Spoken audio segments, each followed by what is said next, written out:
ਇਹ ਕਹਾਣੀ ਮੇਰੀ ਸਹੇਲੀ ਨੀਤੂ ਦੀ ਹੈ। ਉਸਨੇ ਦੱਸਿਆ ਕਿ ਜਦੋਂ ਮੇਰੀ ਪੜ੍ਹਾਈ ਪੂਰੀ ਹੋਈ ਤਾਂ ਮਾਂ ਨੂੰ ਉਸਦੇ ਵਿਆਹ ਦੀ ਚਿੰਤਾ ਹੋਣ ਲੱਗੀ ਸੀ ਅਤੇ ਮੇਰਾ ਰਿਸ਼ਤਾ ਗੈਰਾਂ ਨਾਲ ਤੈਅ ਕਰ ਦਿੱਤਾ। ਪਰ ਇਹ ਕਹਿਣ ਨੂੰ ਤਾਂ ਗੈਰ ਸੀ, ਉਹ ਤਾਂ ਆਪਣਿਆਂ ਨਾਲੋਂ ਵੀ ਚੰਗੇ ਸੀ। ਸਾਡੇ ਵੱਲੋਂ ਵਿਆਹ ਦੀ ਕੋਈ ਖਾਸ ਤਿਆਰੀ ਨਹੀਂ ਸੀ। ਕਹਿਣ ਨੂੰ ਮੇਰੇ 3 ਭਰਾ ਸੀ, ਪਰ ਉਹ ਇੰਨਾ ਹੀ ਕਮਾਉਂਦੇ ਸੀ ਕਿ ਬਸ ਆਪਣੇ ਬੱਚੇ ਅਤੇ ਆਪਣੀ ਘਰਵਾਲੀਆਂ ਦਾ ਪੇਟ ਭਰ ਸਕਣ। ਮੇਰੀ ਮਾਂ ਮੈਨੂੰ ਹਮੇਸ਼ਾ ਕਹਿੰਦੀ ਕਿ ਤੇਰਾ ਵਿਆਹ ਹੋਵੇ ਤਾਂ ਮੇਰਾ ਫਰਜ਼ ਅਦਾ ਹੋਵੇ।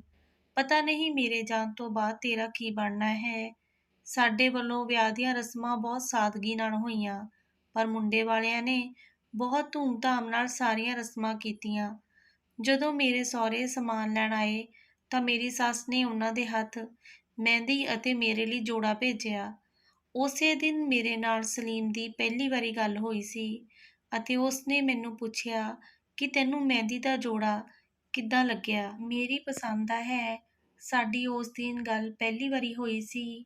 ਮੈਨੂੰ ਉਸ ਨਾਲ ਗੱਲ ਕਰਦੇ ਸ਼ਰਮ ਆ ਰਹੀ ਸੀ। ਵਿਆਹ ਤੋਂ 1 ਹਫ਼ਤਾ ਪਹਿਲਾਂ ਅਸੀਂ ਰੋਜ਼ ਗੱਲਾਂ ਕਰਦੇ। ਮੈਨੂੰ ਇਹ ਲੱਗਦਾ ਸੀ ਕਿ ਜਿੱਦਾਂ ਪਤਾ ਨਹੀਂ ਅਸੀਂ ਇੱਕ ਦੂਜੇ ਨੂੰ ਕਿੰਨੇ ਚਿਰ ਤੋਂ ਜਾਣਦੇ ਹਾਂ। ਵਿਆਹ ਦੀਆਂ ਸਾਰੀਆਂ ਰਸਮਾਂ ਬਹੁਤ ਚੰਗੇ ਤਰੀਕੇ ਨਾਲ ਹੋਈਆਂ ਅਤੇ ਸਲੀਮ ਸਾਡੇ ਘਰ ਬਰਾਤ ਲੈ ਕੇ ਆਏ। ਮੇਰੀਆਂ ਸਹੇਲੀਆਂ ਉਸ ਨੂੰ ਦੇਖ ਕੇ ਕਹਿਣ ਲੱਗੀਆਂ ਕਿ ਨਸੀਬ ਹੋਵੇ ਤਾਂ ਤੇਰੇ ਵਰਗਾ, ਕਿੰਨਾ ਸੋਹਣਾ ਘਰ ਵਾਲਾ ਹੈ, ਕਿਉਂਕਿ ਸਲੀਮ ਬਹੁਤ ਸੋਹਣੇ ਸੀ। ਆਪਣੀਆਂ ਸਹੇਲੀਆਂ ਦੀਆਂ ਗੱਲਾਂ ਸੁਣ ਕੇ ਮੈਨੂੰ ਆਪਣੇ ਆਪ 'ਤੇ ਬੜਾ ਫ਼ਖਰ ਮਹਿਸੂਸ ਹੋ ਰਿਹਾ ਸੀ।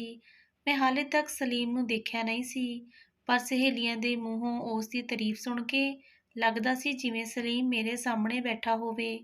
ਨਿਕਾਹ ਤੋਂ ਬਾਅਦ ਦਸਤਖਤ ਕਰਦੇ ਸਮੇਂ ਮੇਰੇ ਦਿਲ ਵਿੱਚ ਅਜੀਬ ਜਿਹੀ ਖੁਸ਼ੀ ਮਹਿਸੂਸ ਹੋ ਰਹੀ ਸੀ ਕਿ ਹੁਣ ਮੈਂ ਹਮੇਸ਼ਾ ਸਲੀਮ ਦੇ ਨਾਲ ਰਹਾਂਗੀ।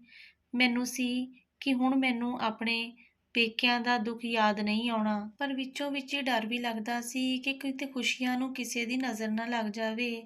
ਜਿਸ ਇਨਸਾਨ ਨੂੰ ਖੁਸ਼ੀ ਕਦੇ-ਕਦੇ ਹੀ ਮਿਲਦੀ ਹੈ ਤਾਂ ਉਸ ਨੂੰ ਡਰ ਤਾਂ ਲੱਗਦਾ ਹੀ ਹੈ। ਉਸ ਨੂੰ ਆਪਣੀ ਕਿਸਮਤ 'ਤੇ ਯਕੀਨ ਨਹੀਂ ਆਉਂਦਾ। ਇਹੀ ਕੁਝ ਮੇਰੇ ਨਾਲ ਹੋ ਰਿਹਾ ਸੀ। ਖੁਸ਼ੀ ਅਤੇ ਗਮ ਦੇ ਵਿੱਚ ਮੇਰੀ ਵਿਦਾਈ ਹੋਈ। ਮੈਂ ਆਪਣੇ ਸਹੁਰੇ ਘਰ ਬੈੱਡ 'ਤੇ ਬੈਠੀ ਸਲੀਮ ਦਾ ਇੰਤਜ਼ਾਰ ਕਰ ਰਹੀ ਸੀ।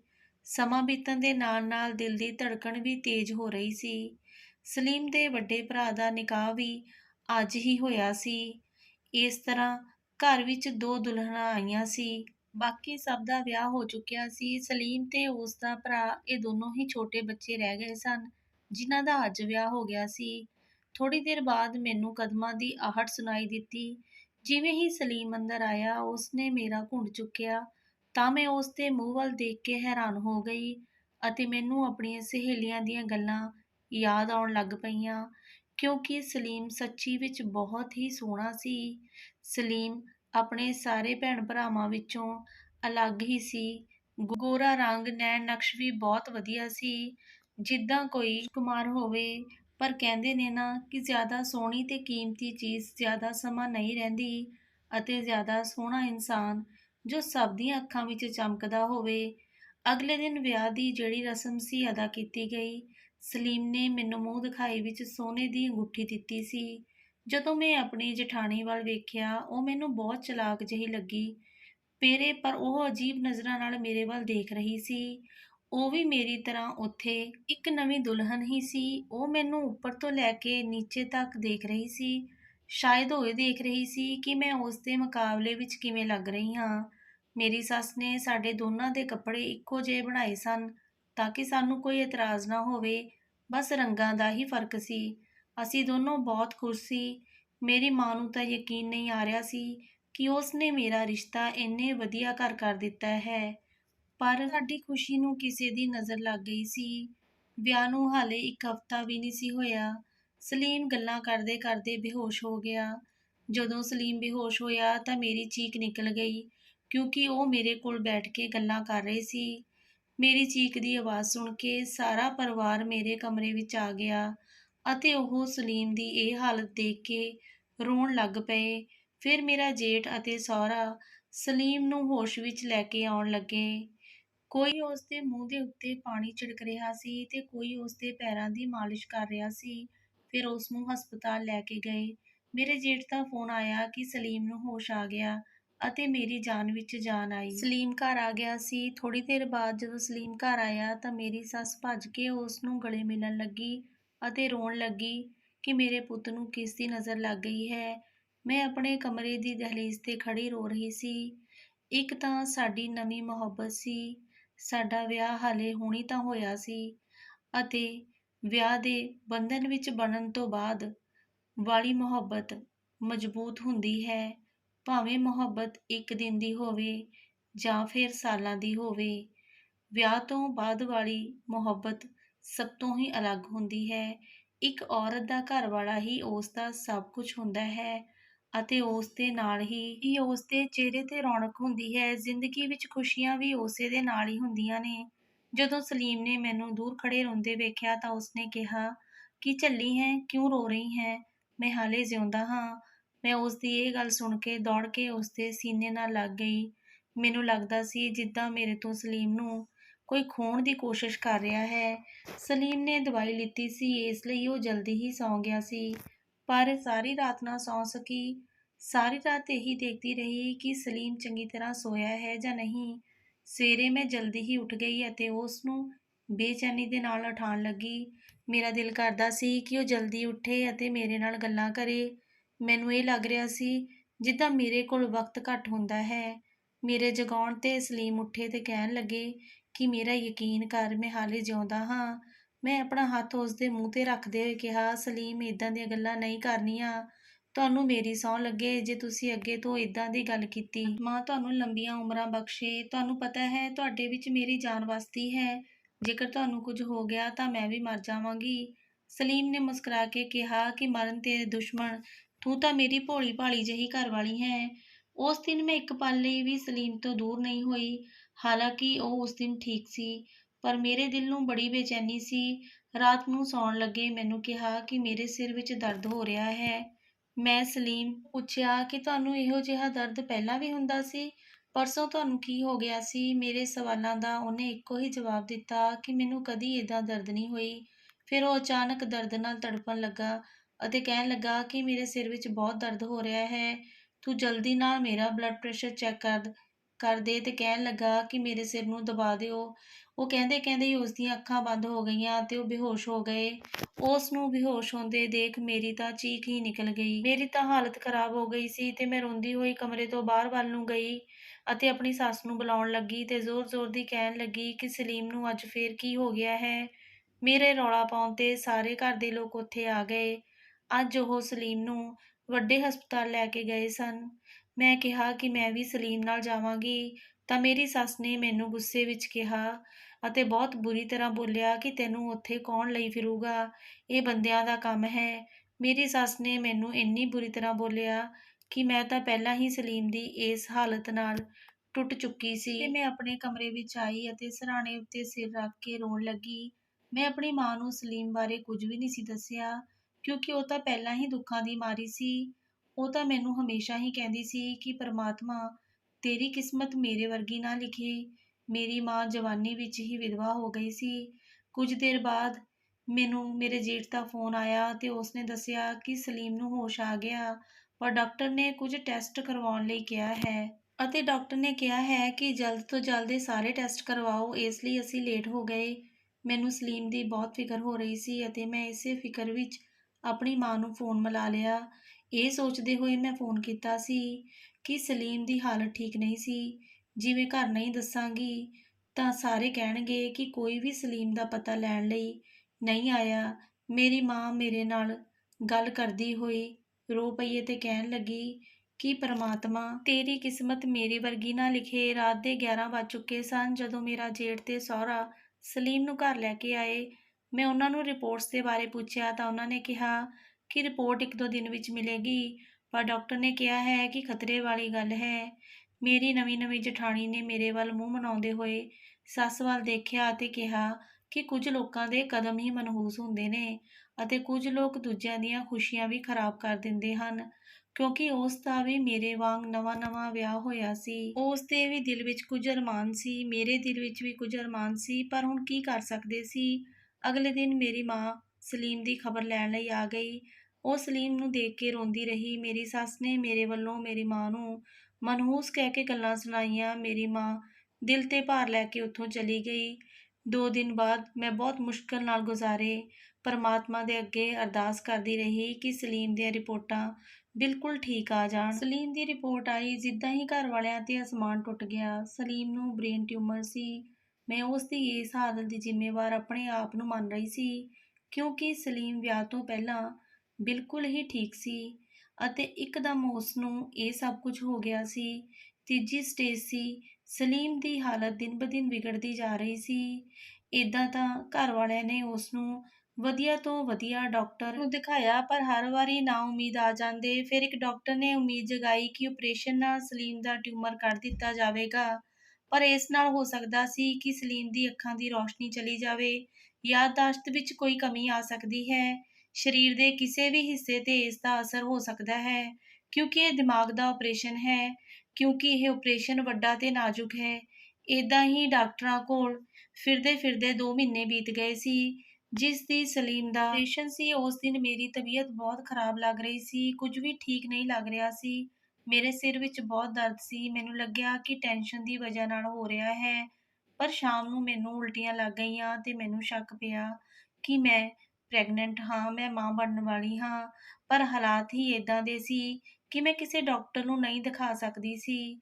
ਇਸ ਲਈ ਮੈਂ ਚੁੱਪ ਰਹੀ। ਸਲੀਮ ਦਾ ਆਪਰੇਸ਼ਨ ਕਾਮਯਾਬ ਹੋ ਗਿਆ ਸੀ, ਪਰ ਉਸ ਨੂੰ ਹਾਲੇ ਹੋਸ਼ ਨਹੀਂ ਆਇਆ ਸੀ ਅਤੇ ਜਦੋਂ ਹੋਸ਼ ਆਇਆ ਤਾਂ ਉਹ ਬੋਲ ਨਹੀਂ ਸਕਦਾ ਸੀ। ਡਾਕਟਰ ਨਾਲ ਗੱਲ ਕੀਤੀ ਤਾਂ ਉਸਨੇ ਕਿਹਾ ਕਿ ਤੁਸੀਂ ਖੁਸ਼ਕਿਸਮਤ ਹੋ ਕਿ ਆਪਰੇਸ਼ਨ ਕਾਮਯਾਬ ਰਿਹਾ, ਪਰ ਸਲੀਮ ਨੂੰ ਠੀਕ ਹੋਣ ਵਿੱਚ ਵਕਤ ਲੱਗੂਗਾ, ਤੁਹਾਨੂੰ ਸਬਰ ਨਾਲ ਕੰਮ ਲੈਣਾ ਪੈਣਾ ਹੈ।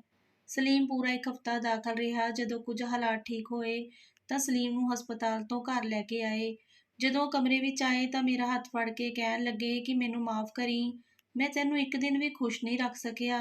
ਮੈਂ ਤੇਰੇ ਨਾਲ ਕਿੰਨੇ ਵਾਅਦੇ ਕੀਤੇ ਸੀ, ਪਰ ਇੱਕ ਵੀ ਨਹੀਂ ਨਿਭਾ ਸਕਿਆ। ਇਹ ਕਹਿੰਦੇ ਹੋਏ ਉਸ ਦੀਆਂ ਅੱਖਾਂ ਨਮ ਹੋ ਗਈਆਂ ਤੇ ਮੈਨੂੰ ਵੀ ਰੋਣਾ ਆ ਰਿਹਾ ਸੀ, ਪਰ ਮੈਂ ਆਪਣੇ ਆਪ ਨੂੰ ਮਜ਼ਬੂਤ ਕਰ ਲਿਆ, ਕਿਉਂਕਿ ਉਸ ਦੇ ਸਾਹਮਣੇ ਰੋਣਾ ਸਹੀ ਨਹੀਂ ਸੀ, ਕਿਉਂਕਿ ਉਹ ਕਮਜ਼ੋਰ ਪੈ ਜਾਂਦਾ।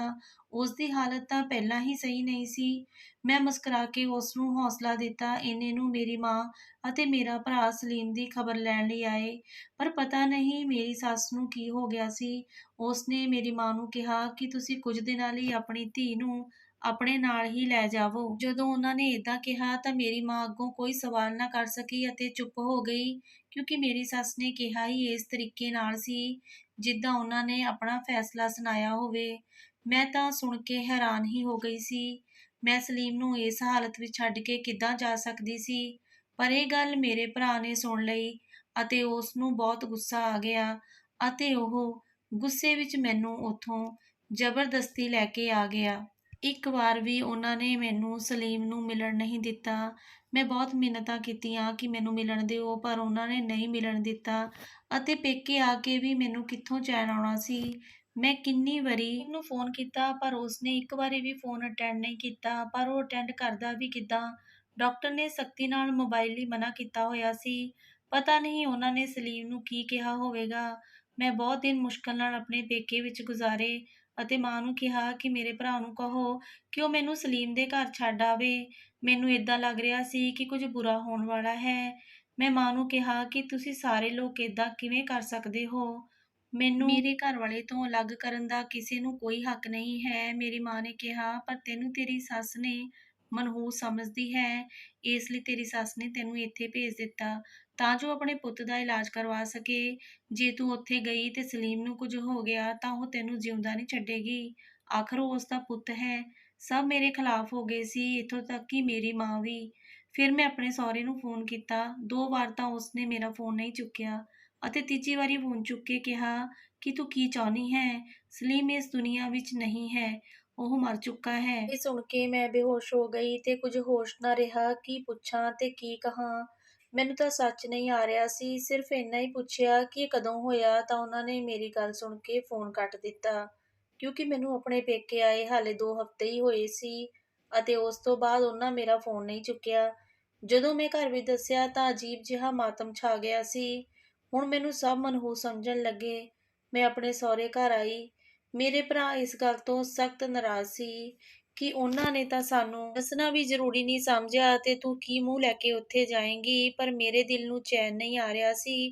ਜਦੋਂ ਮੈਂ ਆਪਣੇ ਸਹੁਰੇ ਪਹੁੰਚੀ ਤਾਂ ਉੱਥੇ ਜਿੰਦਾ ਲੱਗਾ ਸੀ, ਕਿਉਂਕਿ ਮੈਂ ਉੱਥੇ ਨਵੀਂ ਨਹੀਲੀ ਦੁਲਹਨ ਬਣ ਕੇ ਗਈ ਸੀ, ਇਸ ਲਈ ਕਿਸੇ ਨੂੰ ਨਹੀਂ ਜਾਣਦੀ ਸੀ।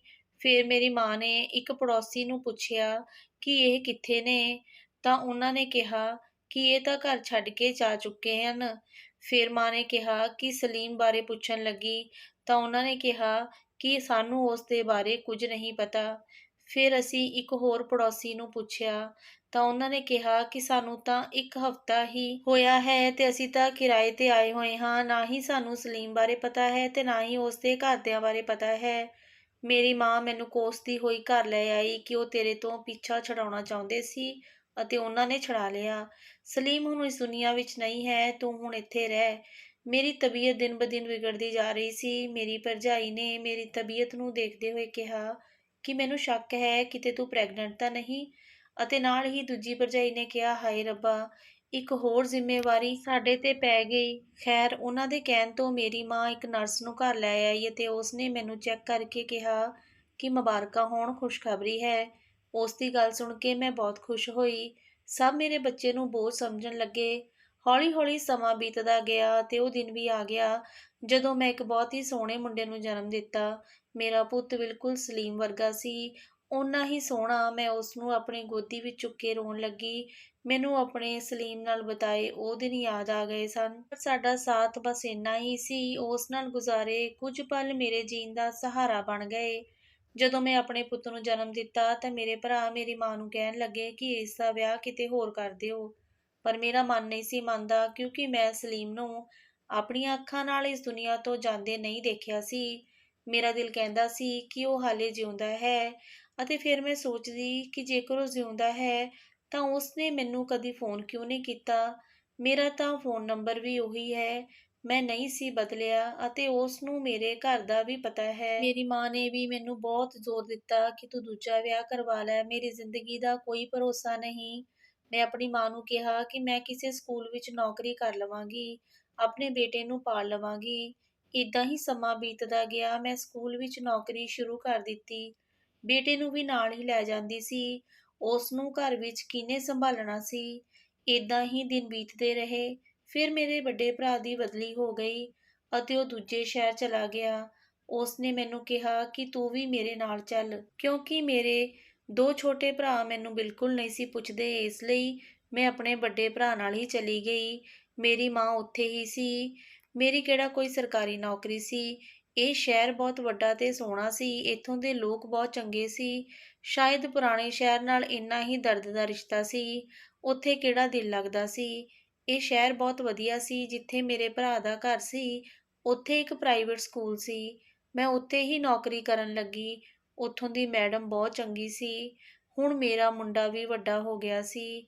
ਉਹ ਚੌਥੀ ਜਮਾਤ ਵਿੱਚ ਪੜ੍ਹਦਾ ਸੀ। ਮੈਡਮ ਮੇਰੇ ਬੇਟੇ ਨਾਲ ਬਹੁਤ ਪਿਆਰ ਕਰਦੀ ਸੀ। ਜਦੋਂ ਉਸਨੇ ਮੇਰੀ ਕਹਾਣੀ ਸੁਣੀ ਤਾਂ ਉਸਨੂੰ ਮੇਰੇ ਨਾਲ ਹੋਰ ਵੀ ਜ਼ਿਆਦਾ ਹਮਦਰਦੀ ਹੋ ਗਈ ਸੀ। ਸਾਰਾ ਦਿਨ ਸਕੂਲ ਵਿੱਚ ਪੜ੍ਹਾਉਂਦੀ ਅਤੇ ਸ਼ਾਮ ਨੂੰ ਘਰ ਵਿੱਚ ਟਿਊਸ਼ਨਾਂ ਪੜ੍ਹਾਉਂਦੀ ਸੀ। ਇਸ ਤਰ੍ਹਾਂ ਦਿਨ ਜਲਦੀ-ਜਲਦੀ ਬੀਤ ਰਹੇ ਸਨ। ਪਰ ਇਹਨਾਂ ਵਿੱਚੋਂ ਕਦੀ ਵੀ ਇੱਕ ਦਿਨ ਉਹ ਨਹੀਂ ਸੀ ਜਦੋਂ ਮੈਂ ਸਲੀਮ ਨੂੰ ਯਾਦ ਨਾ ਕੀਤਾ ਹੋਵੇ, ਜਾਂ ਫਿਰ ਉਸ ਦੀ ਯਾਦ ਨਾ ਆਈ ਹੋਵੇ। ਜਦੋਂ ਵੀ ਮੇਰਾ ਬੇਟਾ ਆਪਣੇ ਪਿਓ ਬਾਰੇ ਪੁੱਛਦਾ ਤਾਂ ਮੈਂ ਕਹਿ ਦਿੰਦੀ ਕਿ ਉਹ ਸ਼ਹਿਰ ਤੋਂ ਬਾਹਰ ਗਏ ਹਨ। ਉਸ ਦੇ ਹਰ ਜਨਮ ਦਿਨ ਦੇ ਉੱਤੇ ਉਸ ਨੂੰ ਇੱਕ ਤੋਹਫ਼ਾ ਸਲੀਮ ਵੱਲੋਂ ਦਿੰਦੀ ਕਿ ਇਹ ਪਾਪਾ ਨੇ ਤੇਰੇ ਲਈ ਭੇਜਿਆ ਹੈ। ਪਰ ਹੁਣ ਉਹ ਵੱਡਾ ਹੋ ਗਿਆ ਸੀ। ਆਪਣੇ ਪਿਓ ਦੀ ਕਮੀ ਨੂੰ ਮਹਿਸੂਸ ਕਰਦਾ ਸੀ। ਸਕੂਲ ਵਿੱਚ ਪੜ੍ਹਾਉਂਦੇ ਮੈਨੂੰ 5 ਸਾਲ ਹੋ ਗਏ ਸੀ। ਮੈਨੂੰ ਕਈ ਵਾਰੀ ਮੈਡਮ ਨੇ ਕਿਹਾ ਕਿ ਤੂੰ ਦੂਜਾ ਵਿਆਹ ਕਰਵਾ ਲੈ, ਪਰ ਮੈਂ ਕਹਿੰਦੀ ਸੀ ਕਿ ਮੇਰਾ ਦਿਲ ਕਹਿੰਦਾ ਹੈ ਕਿ ਸਲੀਮ ਜਿਉਂਦਾ ਹੈ। ਇੱਕ ਦਿਨ ਮੈਡਮ ਨੇ ਮੈਨੂੰ ਆਫਿਸ ਦੇ ਵਿੱਚ ਬੁਲਾਇਆ ਅਤੇ ਵਿਆਹ ਦਾ ਕਾਰਡ ਦਿੱਤਾ ਅਤੇ ਕਿਹਾ ਕਿ ਮੇਰੀ ਧੀ ਦਾ ਵਿਆਹ ਹੈ, ਤੂੰ ਜ਼ਰੂਰ ਆਉਣਾ ਹੈ। ਮੈਡਮ ਦੀ ਮੇਰੇ ਨਾਲ ਬਹੁਤ ਜ਼ਿਆਦਾ ਬਣਦੀ ਸੀ। ਮੈਂ ਉਸ ਨੂੰ ਨਾ ਵੀ ਨਹੀਂ ਕਰ ਸਕੀ। ਉਹਨਾਂ ਨੂੰ ਵੀ ਮਨਾ ਨਹੀਂ ਕੀਤਾ। ਵਿਆਹ ਇੱਕ ਹਫ਼ਤੇ ਬਾਅਦ ਸੀ ਅਤੇ ਮੈਂ ਆਪਣੇ ਉਦਾਸ ਮਨ ਨਾਲ, ਉਦਾਸ ਚਿਹਰੇ ਨਾਲ ਵਿਆਹ ਵਿੱਚ ਚਲੀ ਗਈ। ਜਦੋਂ ਬਾਰਾਤ ਆਈ ਤਾਂ ਮੇਰੀ ਨਜ਼ਰ ਉਸ ਇਨਸਾਨ 'ਤੇ ਪਈ ਜਿਸ ਨੂੰ ਮੈਂ ਇੰਨੇ ਸਾਲਾਂ ਤੋਂ ਲੱਭ ਰਹੀ ਸੀ। ਮੈਨੂੰ ਬਰਾਤੀਆਂ ਦੇ ਵਿੱਚ ਸਲੀਮ ਦਿਸਿਆ ਸੀ ਅਤੇ ਉਹ ਮੈਨੂੰ ਦੇਖ ਕੇ ਮੁਸਕਰਾ ਰਿਹਾ ਸੀ। ਸਲੀਮ ਮੇਰੇ ਸਾਹਮਣੇ ਖੜਾ ਸੀ ਅਤੇ ਮੈਨੂੰ ਦੇਖ ਕੇ ਉਸ ਦਾ ਚਿਹਰਾ ਉਤਰ ਗਿਆ ਸੀ, ਜਦੋਂ ਕਿ ਮੈਂ ਤਾਂ ਉਦੋਂ ਤੋਂ ਹੀ ਹੈਰਾਨ ਖੜੀ ਉਸ ਵੱਲ ਦੇਖ ਰਹੀ ਸੀ ਕਿ ਜਿੱਦਾਂ ਮੇਰੇ ਦਿਲ ਦੀ ਧੜਕਣ ਬੰਦ ਹੋ ਜਾਊਗੀ। ਮੇਰਾ ਦਿਲ ਅੱਜ ਜਿੱਤ ਗਿਆ ਸੀ, ਜੋ ਮੈਨੂੰ ਹਮੇਸ਼ਾ ਕਹਿੰਦਾ ਸੀ ਕਿ ਸਲੀਮ ਜ਼ਿੰਦਾ ਹੈ। ਅੱਜ ਉਹ ਮੇਰੇ ਸਾਹਮਣੇ ਖੜਾ ਸੀ। ਵਿਆਹ ਦੀਆਂ ਰਸਮਾਂ ਦੇ ਵਿੱਚ ਸਾਡੀ ਗੱਲ ਨਹੀਂ ਹੋ ਪਾਈ, ਪਰ ਉਸ ਦੇ ਚਿਹਰੇ ਤੋਂ ਲੱਗਦਾ ਸੀ ਕਿ ਜਿੱਦਾਂ ਉਹ ਵੀ ਮੇਰੇ ਨਾਲ ਗੱਲ ਕਰਨੀ ਚਾਹੁੰਦਾ ਹੋਵੇ।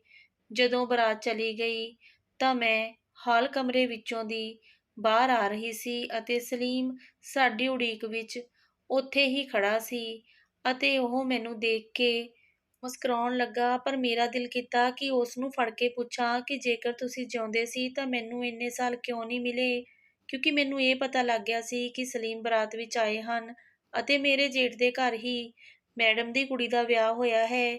ਇਸ ਤੋਂ ਪਹਿਲਾਂ ਮੈਂ ਉਸ ਨੂੰ ਕੁਝ ਪੁੱਛਦੀ ਜਾਂ ਫਿਰ ਉਹ ਮੇਰੇ ਤੋਂ ਕੁਝ ਪੁੱਛਦਾ, ਮੈਂ ਆਪਣੇ ਬੇਟੇ ਨੂੰ ਉੱਥੋਂ ਬਹਾਨੇ ਬਣਾ ਕੇ ਪਰੇ ਕਰ ਦਿੱਤਾ ਅਤੇ ਸਲੀਮ ਨੂੰ ਪੁੱਛਿਆ ਕਿ ਤੂੰ ਤਾਂ ਬਹੁਤ ਬੇਵਫਾ ਨਿਕਲਿਆ।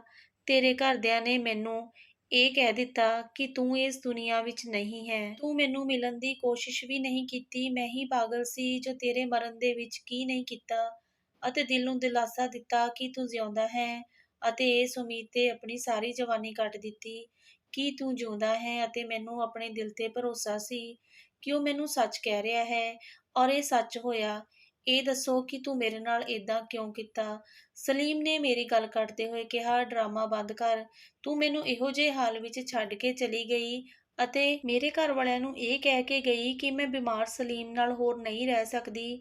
ਇਸ ਦੀ ਜ਼ਿੰਦਗੀ ਦਾ ਕੀ ਭਰੋਸਾ ਹੈ? ਅੱਜ ਹੈ ਤਾਂ ਕੱਲ ਨਹੀਂ।